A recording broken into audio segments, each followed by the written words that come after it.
د قصص الانبیاء علیهم السلام ومفتح.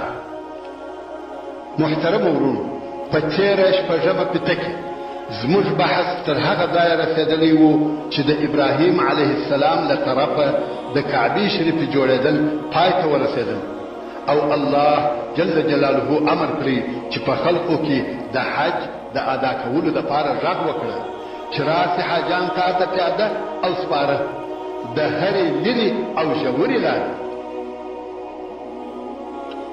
الله جل جلاله وفرمان: وأذن في الناس بالحج يأتوك رجالا وعلى كل ضامر يأتين من كل فج عميق. چې دا د سورة الحج 20 نمبر آیات. بس ته غږ وکړه او خلق به رارهي وي، څوک پر پښو، څوک پر بوده، څوک پر اوښانو، خو رارهي به وي. سبحان الله. د لرې لرې ځایو څخه خلقو په راتللو شروع وکړه او د بیت الله الحرام حج به یې کاوه او د هغه وخت څخه د الله جل جلاله په امر حج کول شروع شو او د الله سبحانه وتعالى په امر سره د بیت الله الحرام عزت او احترام شروع شو او په الهي معجزه سره د خلقو په زړو او نفسو کې د بیت الله حب او محبت پیدا شو او حج کول هم له هغه وخته را شروع شو. ابراهیم علیه السلام چې خلیل الرحمن دی په فلسطین کې ژوند کاوه. د خلیل لفظ د خلت څخه اخیستل شوی دی او د خلت معنا تر حب او محبت ډېره لوړه او زیاته ده. د رسول الله صلی الله علیه و آله وسلم په احادیثو کې داسې ډېرې اشارې شته چې پس د محمد رسول الله صلی الله علیه و آله وسلم څخه افضل الانبیاء ابراهیم خلیل الله صلی الله علیه و آله وسلم دی. په هغه اوږده حدیث شریف کې چې امام مسلم یې د ابی بن کعب رضی الله تعالی عنه څخه روایتوي، رسول الله صلی الله علیه و آله وسلم فرمایي: الله جل جلاله ما ته وفرمایي چې درې دعاوې دي خامخا قبلوم. نو ما وویل: الهي زما امت ته بخښنه وکړي، الهي زما امت ته بخښنه وکړي. دغه خو دوې دعاوې شوې او فرمایي درېیمه دعا مې هغې ورځې ته وځنډول چې ټول خلق ما ته رجوع کوي حتی ابراهیم صلی الله علیه و وسلم. چې د دغو الفاظو څخه دا مقصد راوځي چې تر رسول الله صلی الله علیه و وسلم وروسته تر ټولو خلقو افضل او بهتر ابراهیم خلیل الله صلی الله علیه و وسلم دی. ابراهیم علیه السلام په فلسطین کې اوسېدی او همیشه به د الله جل جلاله سره مناجات کاوه. څو یوه ورځ د خپل رب سره یو عجیب مناجات وکړي. الله جل جلاله موږ ته د هغه مناجات او هغه عجیب سوال او جواب حالات په قرآن مجید کې بیانوي او په سورة البقره کې فرمایي: وَإِذْ قَالَ إِبْرَاهِيمُ رَبِّ أَرِنِي كَيْفَ تُحْيِي الْمَوْتَى قال أولم تؤمن قال بلى ولكن ليطمئن قلبي. چې دا د سورة البقره 260 نمبر آیات دی. یعنی کله چې ابراهیم علیه السلام وویل زما رب ښکاره کړه وښیه ماته چې ته څنګه مړی یا مړی ژوندي کوې.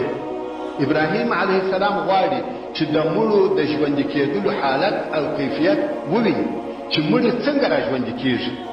الله جل جلاله وفرمایي: اولم تؤمن، آیا ستا لا باور نشته؟ د مړو پر بیا ژوندي کېدلو یقین نه لرې؟ ابراهیم علیه السلام وویل: بله، هو باور مې شته، مؤمن یم او د مړو پر ژوندي کېدلو یقین او ایمان لرم. دغه پوښتنه مې د ایمان په سبب نه ده، مګر دا د دې دپاره غواړم چې زړه مې مطمئن شي. ولکن لیطمئن قلبی.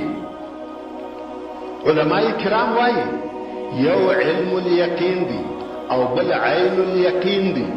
علم الیقین دا دی چې یو انسان د یو کار په اړه 100% کې یقیني وي، په هغه کار کې هیڅ شک او شبهه ونه لري. نو ځکه حضرت عمر فاروق رضی الله تعالی عنه وایي که آسمان وچ وي او زه په خپلو سترګو جنت او اور ته وګورم، زه یې په خپله ووینم، په والله پر هغو به مې تر دغه اوسني حالت ایمان زیات نشي. دا ځکه چې اوس یې بې له لیدلو د جنت او دوژخ پر وجود داسې یقیني ایمان درلودی لکه ده چې لیدلي وي، نو خود یې د هغو په لیدلو سره په ایمان کې زیاتوب نه راتلی چې دغه ته علم الیقین وایي. مګر عین الیقین هغه دی چې په خپلو سترګو یې وویني. الله جل جلاله فرمایي واعبد ربک حتی یأتیک الیقین، چې دا د سورة الحجر 9 نمبر آیات دی. یعنی تر هغو د خپل رب عز وجل عبادت کوه چې مرګ درته راځي. په دغه آیات شریف کې مرګ ته یقین وویل سوه. دا ځکه چې د مرګ په حالت کې انسان ته ټول هغه څه معلومیږي چې الله جل جلاله فرمایلی دي. ملائکې ویني، د قبر نعمتونه ویني، د آخرت حالات ویني، نو ځکه مرګ ته یقین وویل سوه. نو علماء کرام وایي چې د ابراهیم علیه السلام مقصد دا و چې د علم الیقین د حال څخه د عین الیقین حال ته ورسېږي. هغه شی چې په زړه کې د هغه یقین موجود و غواړي چې په خپلو سترګو یې وویني.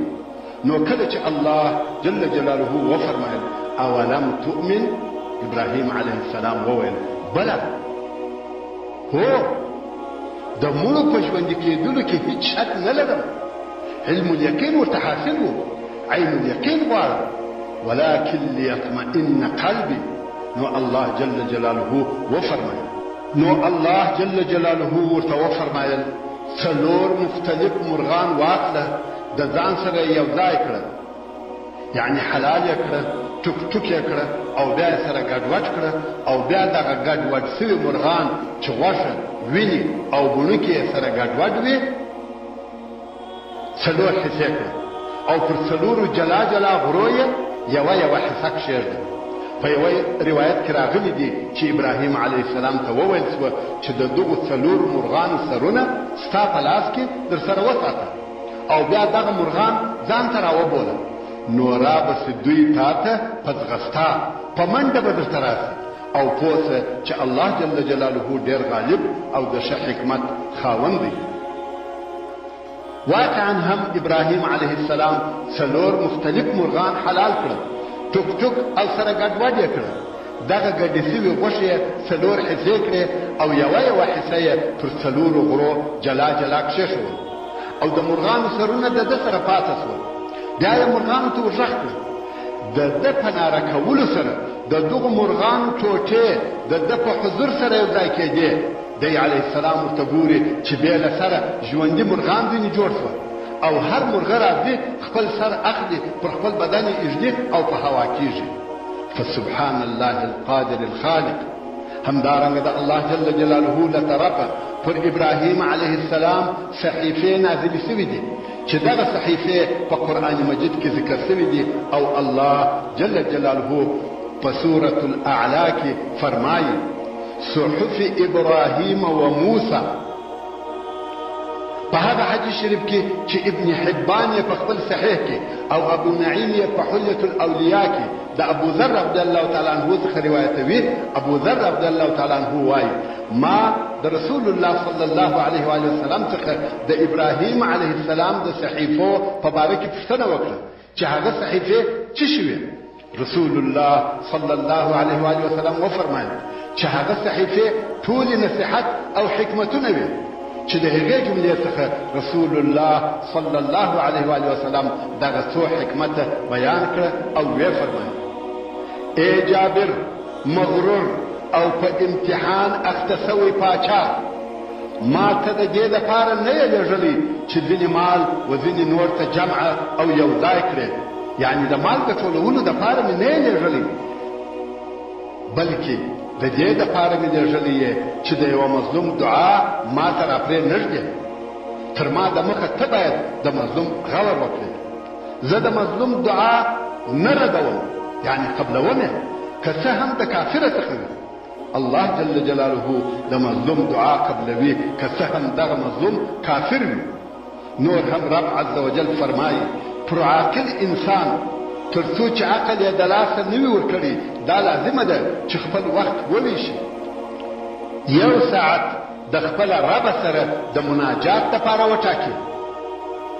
د الله جل جلاله سره مناجات کول عبادت دی او دا هغه عبادت دی چې نن ورځ خلقو پرې ایښی دی. مناجات دې ته ویل کیږي چې یو انسان خپل رب عز وجل ته خپل حالات داسې بیانوي لکه د خپل رب سره چې خبرې کوي.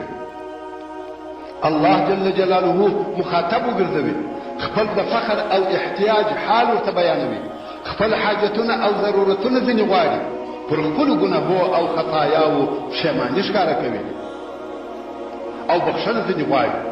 دغه مناجات د تنهایی په وخت او حالت کې کیږي. دا هغه دعا نه ده چې تر مانده وروسته کیږي، بلکې مناجات د خلوت او تنهایی عبادت ته ویل کیږي.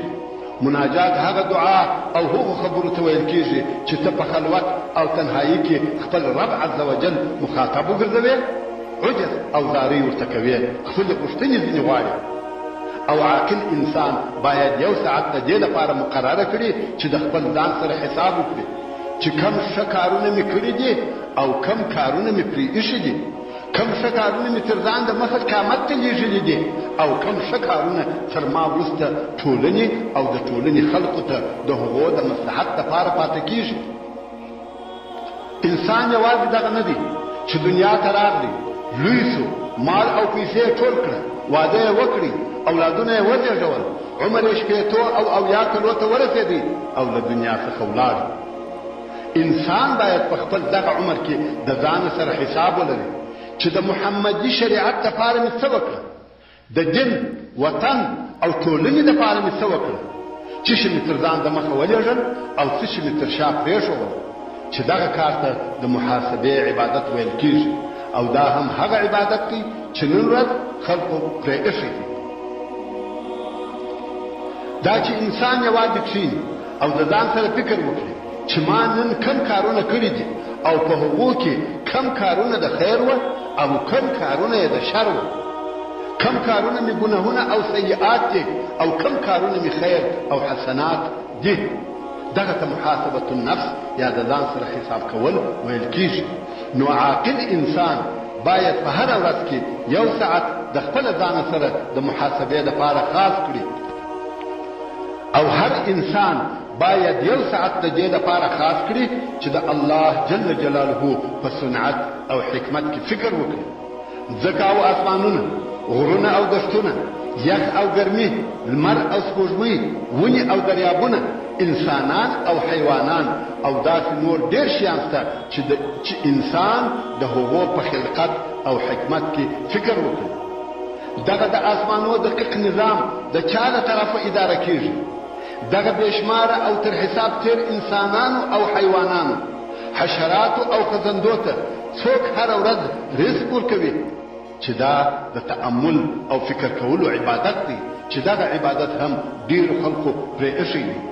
الله جل جلاله په سورة آل عمران کې فرمایي: الذين يذكرون الله قياما وقعودا وعلى جنوبهم ويتفكرون في خلق السماوات والأرض ربنا ما خلقت هذا باطلا سبحانك فقنا عذاب النار.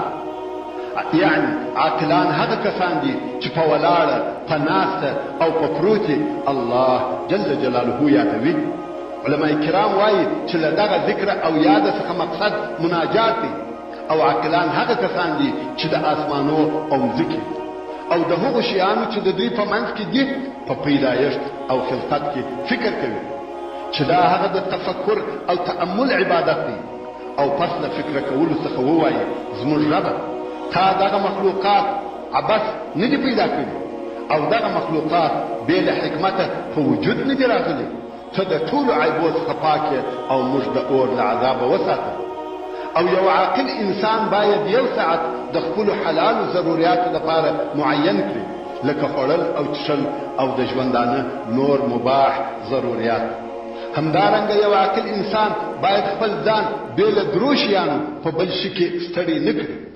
لومړی د آخرت لپاره کوشش کول، خرڅ او توشه برابرول. دوهم د حلال رزق د حاصلولو لپاره زحمت ایستل. دریم د غیر حرام شیانو څخه خوند او لذت اخیستل. یعنی دغه درې شی په دغه عرض چې انسان ځان ورته ستړی کړي او بیا د دغو شیانو د بل شي دپاره ستړیا نه ده جایزه. او پر عاقل انسان دا لازمه ده چې د خپل وخت او زمانې دپاره بصیر، دانا او هوښیار وي. یعنی ای انسان، یوازې دا نه چې د تجارت، کاروبار یا د کتابو فقه او پوهې ولرې او د نن ورځې حالات نه وي در معلوم، بلکې د خپل عصر او زمانې حالات به در معلوم وي. د خپلې ټولنې په واقعي غوښتنو او ضرورياتو به پوهېږې. اجتماعي او فقهي، سیاسي او اقتصادي پوهه به لرې. د زمانې حالاتو ته به ویښ، متوجه او بیداره. همدارنګه پر عاقل انسان دا لازمه ده چې خپل کارونه به کوي، کهاله او تنبل به نه وي، خپلو کارو ته به تیار او آماده وي. او پر عاقل انسان دا لازمه ده چې خپله ژبه به ساتي. هر هغه څوک چې په دې پوهېږي چې زما خبرې زما د عمل یو جز دی، یعنی د خبرو حساب هم را سره کېږي، نو خبرې به یې لږ وي، بیا له هغو خبرو څخه چې ګټورې او فایدهمنې وي، نورې زیاتې او عبث خبرې به نه کوي. دا د ابراهیم علیه السلام د صحیفو څخه څو حکمتونه وو. د ابراهیم علیه السلام تر وفات دمخه حضرت حاجر رضی الله تعالی عنها د اسماعیل علیه السلام مور وفات شوه او په مکه مکرمه کې ښخه کړل شوه.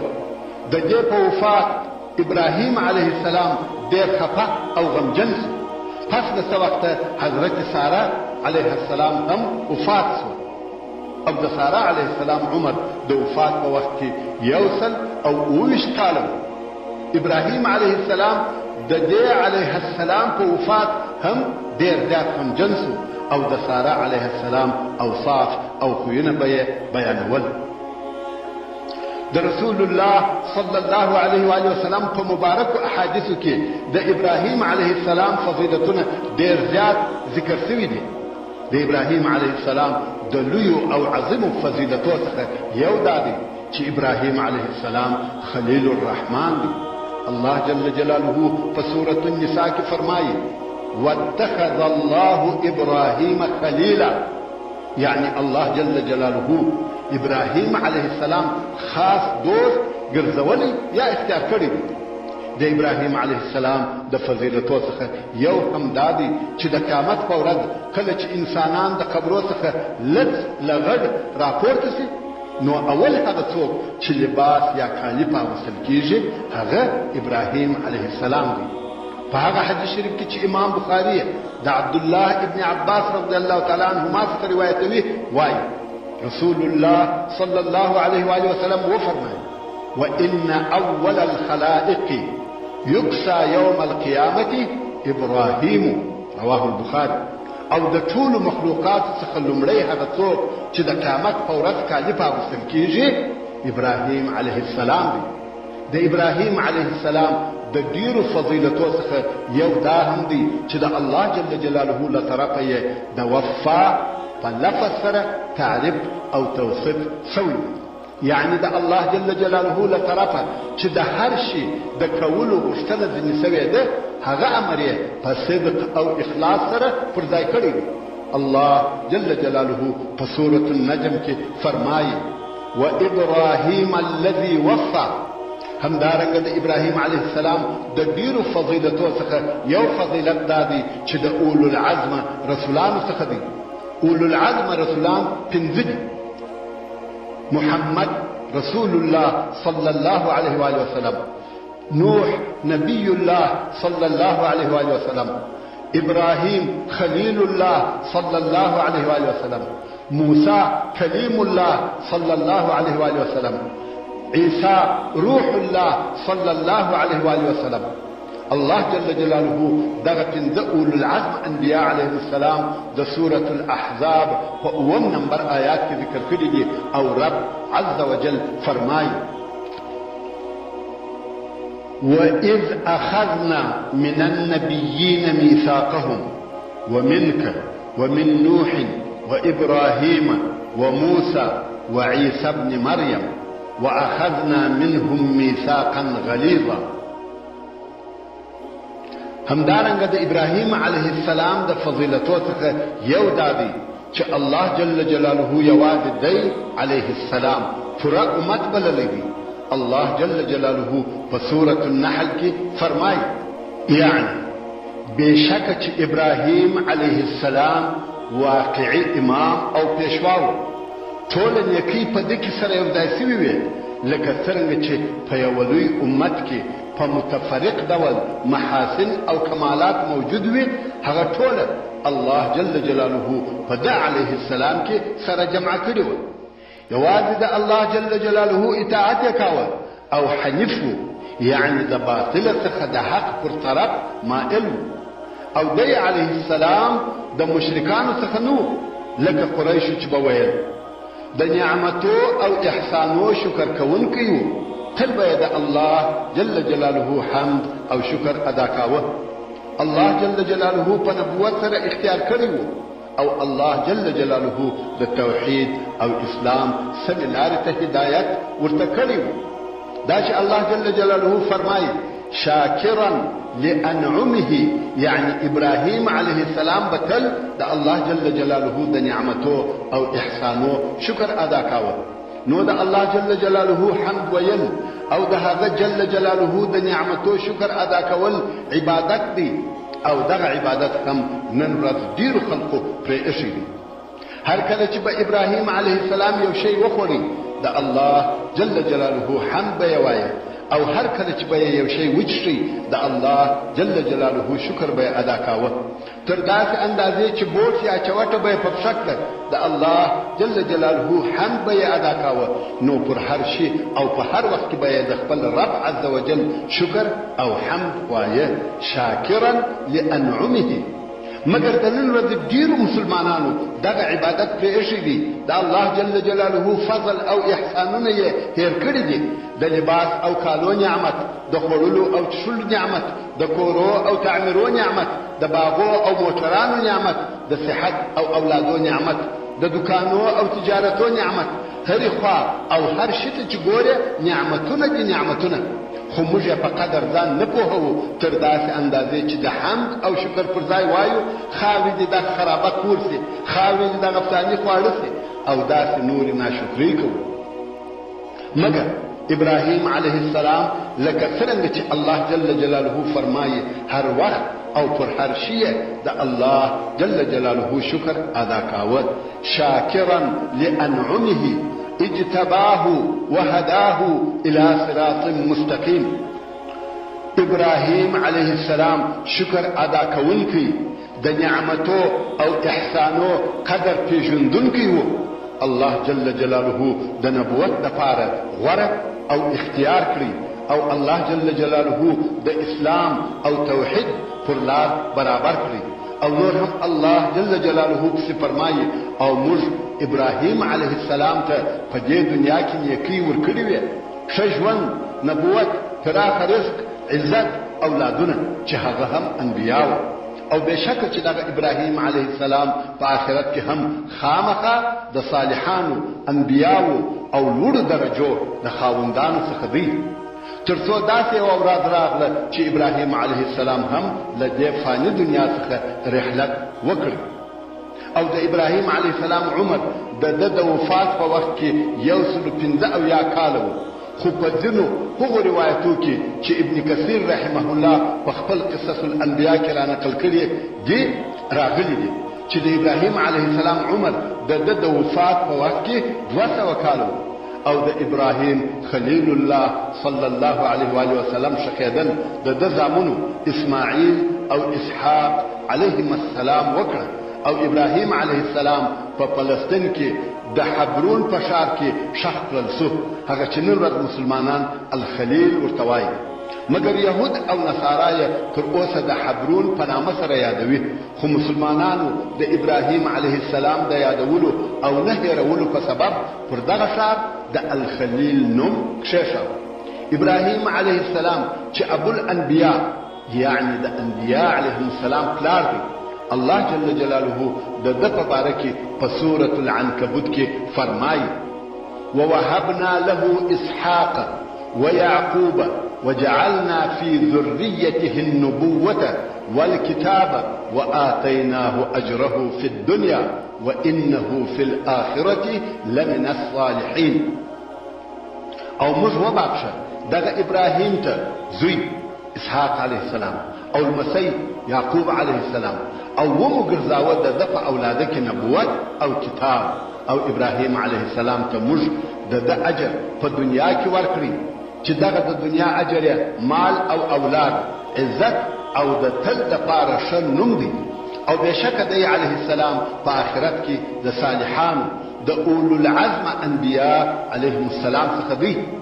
تر ابراهیم علیه السلام وروسته داسې نبي نه دی رالېږل سوی چې هغه دې د ده علیه السلام د اولادیت څخه نه وي او نه داسې آسماني کتاب نازل سوی دی چې هغه کتاب دی د ده علیه السلام د ذریې او اولادیت څخه پر بل چا نازل سوی وي. نو نبوت او آسماني کتابونه ټول د ده علیه السلام په اولاده کې سوه او په همدغه سبب ابراهیم علیه السلام ته ابو الانبیاء ویل کیږي چې تر ده علیه السلام وروسته بل داسې نبي نه دی رالېږل سوی چې هغه نبي دی د ده علیه السلام د اولادیت څخه نه وي. تر ابراهیم علیه السلام وروسته چې هر څونه انبیاء رالېږل سوي دي هغه ټوله د ابراهیم علیه السلام په اولاده کې وه. نو تر دې لوی شرف او ډېر فضیلت به چیرې وي چې وروستني ټول انبیاء علیهم السلام دي د ابراهیم علیه السلام اولاده او ذریه وي. وجعلنا في ذريته النبوة والكتاب. د ابراهیم علیه السلام قصه به پر دغه ځای پای ته ورسوو. د ابراهیم علیه السلام زوی اسماعیل علیه السلام چې د ژوند څه حالات یې مخکې د ابراهیم علیه السلام په قصه کې درته بیان شوه او د الله جل جلاله له طرفه تر دغه زیات د ژوند نور تفصیل نه دی ذکر شوی. خو دونه ویلی شم چې الله جل جلاله په خپل کتاب قرآن مجید کې اسماعیل علیه السلام په نبوت او صداقت سره ذکر کړی دی او په سورة مریم کې فرمایي واذكر في الكتاب اسماعیل انه كان صادق الوعد وكان رسولا نبيا. يعني اے محمد صلی الله علیه و آله وسلم په کتاب قرآن مجید کې د اسماعیل علیه السلام قصه خپل امت ته بیان کړه. بېشکه چې دی علیه السلام په خپل قول او وعده کې صادق او دی علیه السلام رسول نبی و. په وعده او مواعیدو کې وفا او صداقت ډېر لوی عبادت دی. خو له بده مرغه چې نن ورځ خلک دغه صفت او عبادت ته هیڅ توجه نه لري او پر خپلو وعدو یې وفا کول پرې ایښي دي. الله جل جلاله خپل نبي اسماعیل علیه السلام په دغه صفت سره نمانځلی دي او فرمایي انه كان صادق الوعد. یعنی بېشکه چې اسماعیل علیه السلام په خپل قول او وعده کې صادق و. د اسماعیل علیه السلام دغه صفت ځکه سوی دی چې پر خپلو وعدو ډېر ټینګ او ثابت ولاړ. ان تر دې چې یوه سړي پر یوه معلوم ځای وعده ورسره وکړل نو اسماعیل علیه السلام هغه د وعدې ځای ته پر خپل وخت ورغلی خو د هغه سړي دغه وعده هېره سوې وه. اسماعیل علیه السلام له سهاره تر ماښامه پر هغه ځای د هغه سړي انتظار کاوه. په شپه کې د هغه سړي هغه خپله وعده ورپه یاد شوه او هغه د وعدې ځای ته ورغلی. ویلې ده چې اسماعیل علیه السلام پر هغه ځای ناست و. سړي په تعجب سره ورته وویل ته د سهاره څخه دلې یې؟ اسماعیل علیه السلام وویل هو. نو ځکه الله سبحانه وتعالی صادق الوعد وباله او په یوه روایت کې راغلی دي چې اسماعیل علیه السلام د یوه سړي سره وعده وکړه او ویل تر کومه وخته چې ته راځې زه دلته انتظار درته کوم. وایي هغه سړی تر یوه کاله پورې نه راغلی او اسماعیل علیه السلام پر هغه ځای انتظار ورته کاوه. پر خپله وعده وفا کول د ټولو انبیاء علیهم السلام خوی او خصلت و. همدارنګه زموږ لارښوونکي او پیشوا محمد رسول الله صلی الله علیه و آله وسلم ته د ده علیه السلام تر بعثت د مخه عبدالله ابن ابي الحمصا وویل چې ته دلته کښېنه زه اوس بیرته راځم. رسول الله صلی الله علیه و آله وسلم 3 ورځې پر هغه ځای انتظار ورته وکړي او عبدالله پس د 3 ورځو څخه راغی. رسول الله صلی الله علیه و آله وسلم ورته وویل ډېر تکلیف دې راکړی دغه 3 ورځې مې دلته انتظار کاوه دا په خپلو وعدو وفا کول دي. نور هم الله جل جلاله د اسماعیل علیه السلام په باره کې فرمایي وكان يأمر أهله بالصلاة والزكاة وكان عند ربه مرضيا. او دی یعنی اسماعیل علیه السلام چې خپله کورنۍ به یې په لمانځه او زکات سره امر کول، او دی علیه السلام د خپل رب په حضور غوره کړه سوی. الله جل جلاله د ده علیه السلام څخه راضي و.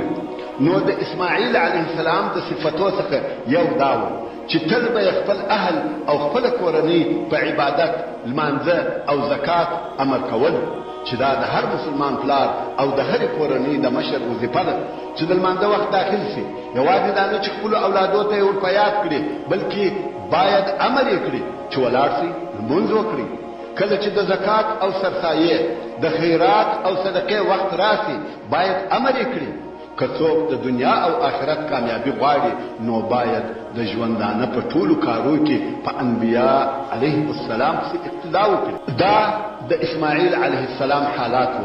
اوس به د حضرت اسحاق علیه السلام حالات بیان شي. د اسحاق علیه السلام د پیدایښت قصه مو مخکې درته بیان کړه، او نور د ده علیه السلام د ژوند تفصیل نه دی ذکر شوی بې له دې څخه چې الله جل جلاله اسحاق علیه السلام په قرآن مجید کې ذکر کړی او د هغه په اړه په سورة الانبیاء کې فرمایي یعنی او ومو بخښل ورمو کړل ابراهیم علیه السلام ته زوی اسحاق علیه السلام او المسی یعقوب علیه السلام د انعام پر ډول زیات هغه د ده تر غوښتنې. ځکه تاسې ته معلومه ده چې ابراهیم علیه السلام یو زوی غوښتی و لکه په سورة الصافات کې چې راغلی دي، او اوس بل زوی او المسی پر زیات کړل سوه، او دوی ټول موږ صالحان وګرځول.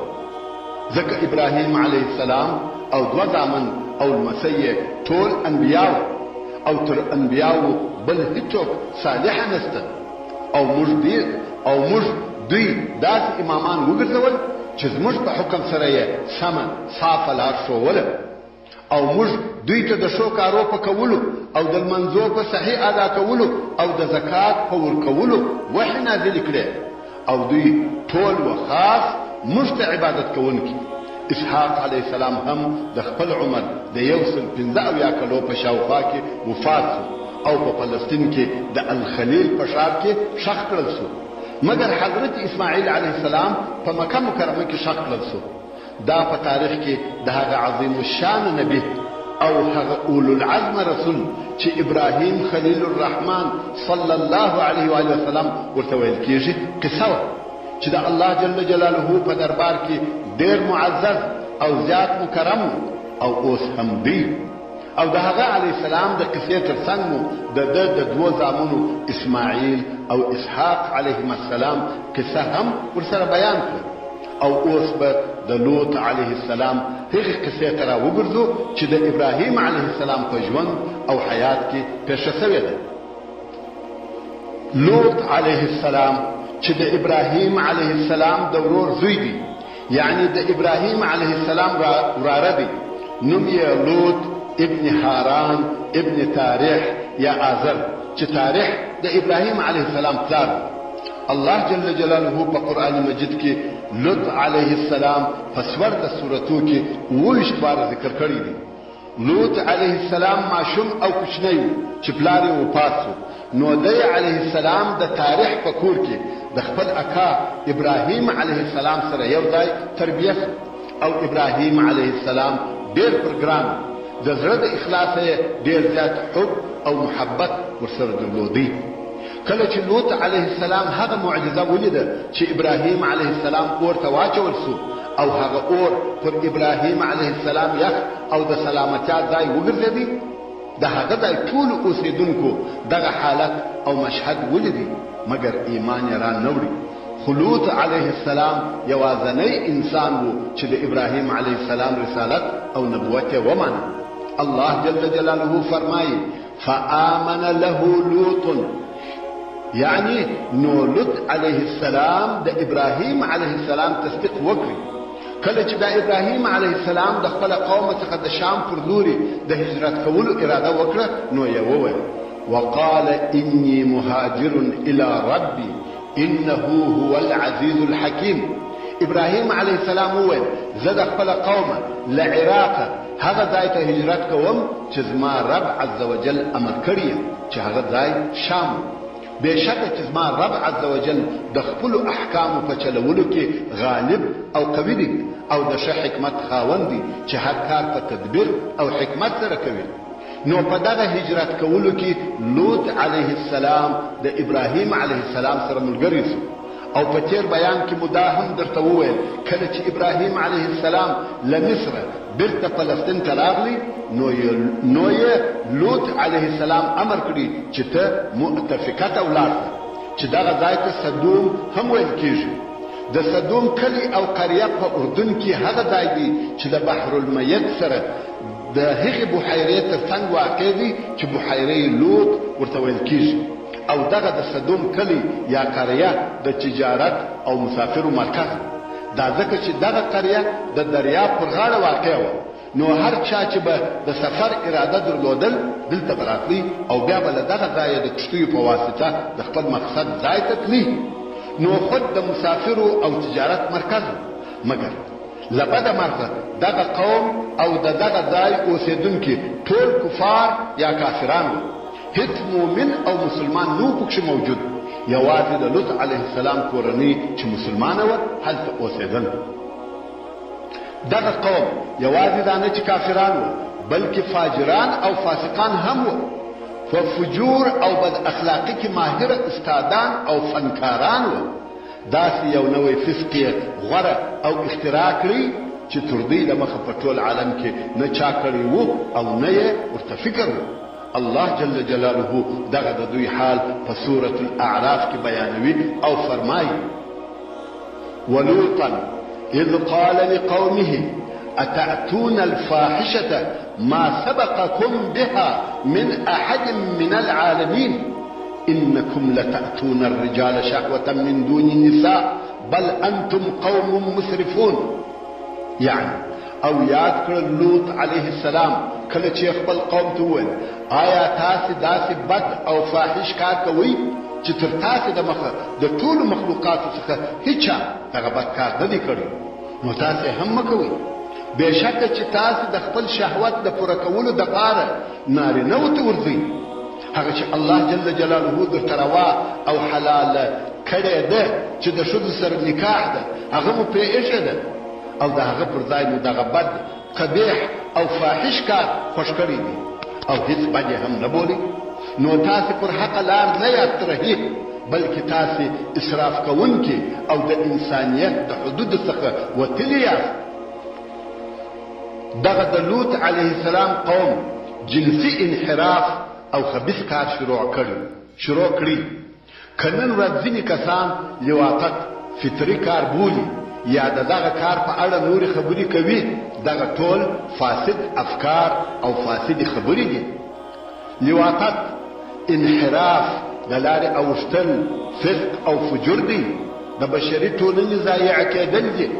دا داسې خبیث کار دی چې د فطرت او طبیعت د ناموس سره د ټولنې د آدابو سره ضد او مخالف دی. په دغه کار کې د میړه مړانه د نارینه همت او شجاعت له منځه ځي. تر دغه قوم د مخه نه بشر دغه کار کړی وو او نه په حیواناتو کې دغه کار موجود دی. که دغه کار فطري او طبیعي کار وای د لوط علیه السلام تر قوم د مخه به هم په بشر کې موجود او رواج وای مګر په حقیقت کې دغه کار فسق او انحراف دی چې دغه فاسق او فاجر قوم په وجود راوړي. لواطت د دغه خبیث قوم بدعت او اختراع ده. دا داسې خبیث فعل او فاحش کار دی چې حیوانات هم دغه کار نه کوي. الله جل جلاله د هغو ملائکو قول چې د صدوم د کلي او قریې د تباهۍ او بربادۍ دپاره رالېږل سوي وې بیانوي او فرمایي قالوا انا ارسلنا الى قوم مجرمین. ملائکو وویل بېشکه موږ د هغه قوم د هلاک دپاره رالېږل سوي یو چې مجرمان او کافران دي.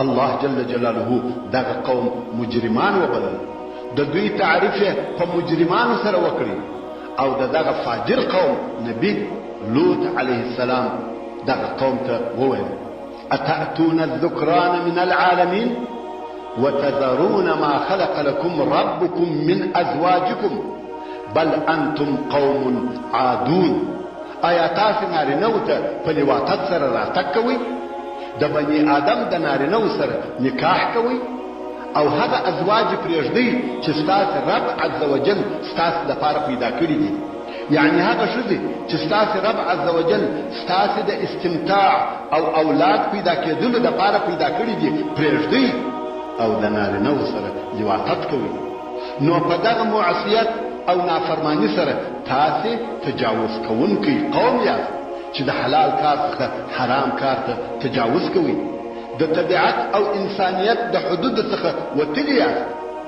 دغه کار اعتداء او تجاوز دی الله جل جلاله دغه کار ډیر بد بولي او دغه کار کول په سخت سره منع کوي داسې ډیر آیاتونه شته چې لواطت شنیع فاحش خبث او ډیر بد کار بولي الله جل جلاله په سورة النمل کې فرمایي ولوطا اذ قال لقومه اتأتون الفاحشة وانتم تبصرون يعني او کله چې لوط علیه السلام خپل قوم ته وویل آیا تاسو دغه د لواطت فاحش او قبیح کار ته راځئ دغه بد او شنیع کار کوئ حال دا چې تاسو په دغه بد کار کې یو د بل سره وینئ دغه قوم دغه بد کار په ښکاره او علانیه سره کاوه شرم او حیا یې نه درلودل لیدل به یې چې ځینې یې دغه کار کوي او نه یې پټوي دغه قوم فحشا او فسق